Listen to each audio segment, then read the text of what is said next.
今から荒れる話します。やっほやっほ、イヤホン聞いてるかい？ふぐみかんの時間だよ。さて、最近、KZ がトンと新作2丁マルチドライバーイヤホンを出さなくなった。新型振動版すごいでしょ、聞いて聞け、という状態なのも一つの理由ではあるんだけど、ほとんどの人は、おそらく、超マルチドライバーイヤホンのうち、いくつかの BA ドライバーの音色が極端に絞られていた、という話題を思い出すと思う。KZ のイヤホンに限らず、超マルチドライバーは、自然と台数が増えるほど、一つのドライバーに任される仕事量は減っていく。結果、エライでかい抵抗をかまされたドライバーが存在していて、これは本当に音質に貢献してるのかと、論争を生んだな。個人的には最終的な音が気に入ってるので、そこら辺は出てくる音が良けりゃいい、という理屈で買い続けている。また、非常に小音量だとしても、実際の体感では、確かな差を生み出す、という理論もあるそうな。このチャンネルは検証系じゃないから、そこは頭のいい人に任せておいて。そんな渦中の中に、KZ-CRN というイヤホンがある。あるいは、ZEX Pro とも呼ばれている。これは、チューニングにより、ほとんどの音量をダイナミックドライバーが確保してるんだけど、鳴り物入りで登場した、低価格でも自然で明細な音を演出する、MST と、BA ドライバー、そして、KZ が世代を重ねてきたダイナミックドライバーを組み合わせた、低価格ながら、トライブリッドなイヤホンだ。その特殊性ゆえに、大きく注目されたんだけど、あんまり BA と MST っぽさがない、という印象を当時から受けてた。その後、そこには抵抗が組み合わされ、ほとんどの音色をダイナミックドライバーがこなしていた。というのが、この CRN の実態だな。この騒動で、多くの人が、ある望みをつぶやいていた。全部のドライバー、全部活かした音が聞きたい。やってやろうじゃねえかオラー。ただし、やるのは KZ じゃなくて、ラクティアーだ。今回紹介するのは、ラクティアーの新作トライブリッド、LF3 Pro、1台のバランスドアーマチュア、低音を強調するダイナミックドライバー、そして、MST ユニット、驚くほど ZEX Pro な構成のイヤホンとなっている。もちろん、ハウジング形状など、ラクティアーのエッセンスはあるが、その心臓部は、現状オンリーワンな、MST、BA、ダイナミックドライバーの3台構成である、ZEX Pro に近い、というのが一番重要なポイントだ。ラクティアーの怪しさは、むしろ怪しくないところを見つけるのが難しい。明らかにコストがかかりすぎる、ダイヤモンドライクカーボンとベリリウムコーティングの複合振動板を自称したり、それから、なぜか片側の極性がもう片方と逆になっていて、専用のケーブルでないと、左右の極性が逆になる。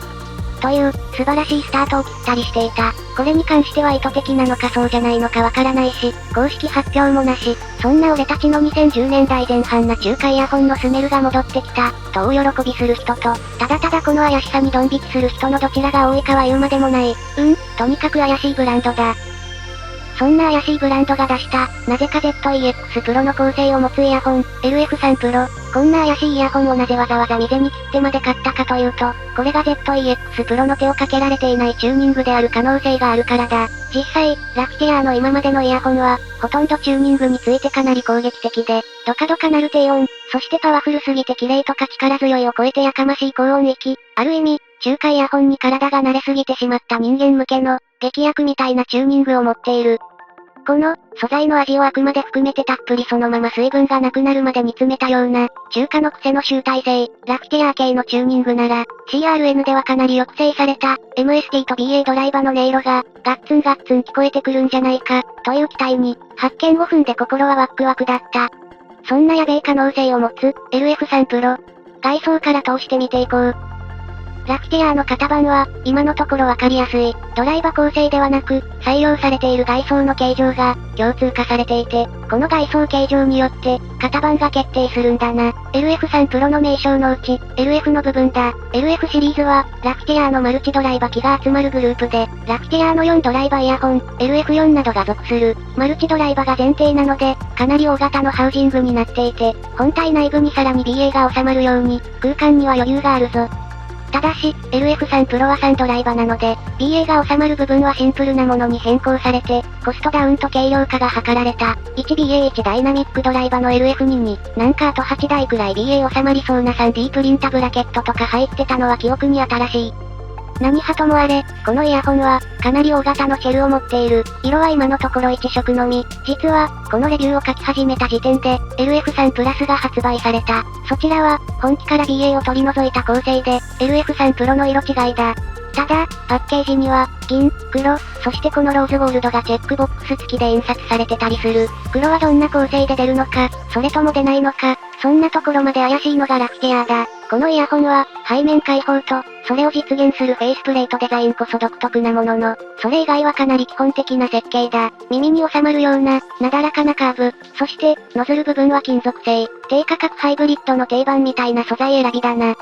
さらにもちろん、リケーブル端子はタイプ C。ただし、前述の通り、端子が左右逆極性の可能性があるので、リケーブルの可能性を狭めているところがラフテアだ。囲い込みを狙うと、ひねくれてるのでよそのもの買い出すのが消費者、というのは、何度繰り返してもメーカーは学ばないんだろうか。外装についてはこんな感じ。基本的には LF シリーズの外装素材とデザインなので、それほど突っ込むところもない。突っ込むべきところは、ほぼ全て音質に集約しているからだ。音色について話していこうか。一言で、このイヤホンを表現するなら、やかましい。その一言に尽きる。まず、ラフテア全体のサウンドチューニングの傾向を思い出そうか。そう、高音が元気すぎる。そして低音が元気すぎる。ドンシャリにも程があるだろ。というほど、感触傾向で強烈だ。それでいて、二重磁気の力任せなサブベースが叩き込まれる。それでも、1ダイナミックドライバ機だとちょうどいいバランスなんだよ。LF3 プロに近いダイナミックドライバを採用する、1ダイナミックドライバ機は、案外ちょうどいいドンシャリ機として仕上がるんだ。問題は、そこにさらに高音担当のドライバーを乗せた場合、LF4 は元気すぎてやかましい。LF には BA の数が減っているので、より刺激的で元気すぎるイヤホンだ。LF には特に高音域がと低音域が強烈で、レビュー当時に、まるで2017年頃の中華イヤホンの、力こそ世界を支配すると言わんばかりの、暴れん坊な世界観を、現代の精度で継承したようなイヤホンたち、と評価した記憶がある。この LF3 プロは、そんな5年以上前の、ハイブリッド始めたての頃のチューニング傾向を、ZEX プロと同じトライブリッドで実現した。つまり、野生の ZEX プロみたいなイヤホンなんだよ。デザインはまともなのに、そんなわけで、さあ、遠慮なさらないで、チューニングされているとはいえ、BA、MST、ダイナミックドライバの3系統のイヤホンをまとめ上げ、られてないな、まとめることを放棄して、同じ部屋に放り込んだだけのイヤホン、それが、ラフテア LF3 プロなんだ。変なイヤホンハンターの人、こちらですよ。そんなわけで、この LF3 プロ、とにかく暴れる。高音担当の BA と EST が被る上に、どちらもしっかりとした音量で鳴るわけだから、高音担当が2人ダブって、しかも全力で鳴らせばどうなるか？高音がやかましい。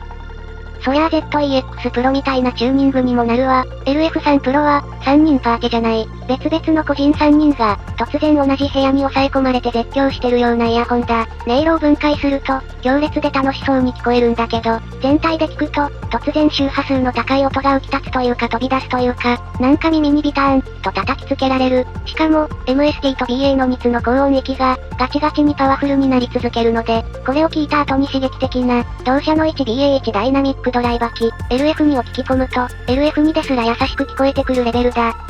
特に、MST がこなす、金属音、一部のハス音なんかは強烈だな。KZ 系のイヤホンに使われていた MST は、BA ほど金属してない、という評価を出していたと思うんだけど、BA も MST もゴリゴリに主張してくるせいで、2つの音が分離できない。つまり、つなぎが完璧ってこと？そんなことはない？ BA と MST は、担当範囲が近いからか、混じってしまうんだけど、それ以外の部分もパワー系の低音ダイナミックドライバが暴れ回ってる。熊が3頭別々に全力で暴れ回ってる山みたいなイヤホンだ。どれも強烈で、1要素だけでもこの価格のイヤホンとして成立しそうなんだけど、3つ同時にパワフルな各音域を強調するドライバが鳴らし出すと、とにかく元気で感触で全身から針の生えた、バイオメタルゴリラみたいなイヤホンだ。楽しい、これが聞きたかった、という気持ちと、どうして誰も止めないんだこの会社、という気持ちが交錯する。NX7 からバランスを取ることを放棄したような、バッキバキに音の輪郭が出るイヤホンで、そこにはここに至るまでの技術的進歩も感じられるんだけど、とにかく強くて高音が響いて強いの、というリクエストを、マジで可能な限り実現したような、マッチョの体現者みたいなイヤホンだ。音色を分解しても、高音域、とにかくすごい強い、中音域は押され気味、で、低音域がうるさい、という評価が出てしまう。マジで異常だ。すべてのドライバーを活用すると、こんな音になる。もちろん、もっとバランスを取ったチューニング、かつ、それぞれのドライバーの特性を活かしたイヤホンが、本来の希望なんだろうけども、楽しいイヤホンなのには間違いない。ただ、全力でただただ鳴らされる、強烈なサウンドは、今のブランドがいかに真面目にチューニングしているか、を思い知ることになるだろう。このイヤホンはやかましい。でも、笑いながら許せる雑さがある。ZEX Pro の各ドライバーが、チューニングで自重しなかったら、どんな音になるか、君は知りたくないかい？おすすめはしないけどな。と、こんなところだな。ラクティアーくんなんてことをしてくれたんだ。いやここ数年喉から手が出るほど欲しかった。自重を知らない中華イヤホンなんだけどな。低価格市場が円熟に入り、5000円でゴールにできるクラスのイヤホンが登場する中、こういう力だけが正義である強烈なイヤホンも、純粋に遊べる、という意味で検討してみてもいいだろう。あ、そうそう。MST が前面に押し出された音作りなので、MST のエイジングとかも期待できそうだな。エイジングしてもほとんど変わらない気がする。と、いったところで、今回はここまで、しばらく、ビッグなアイテムが予定表に並んでるぞ。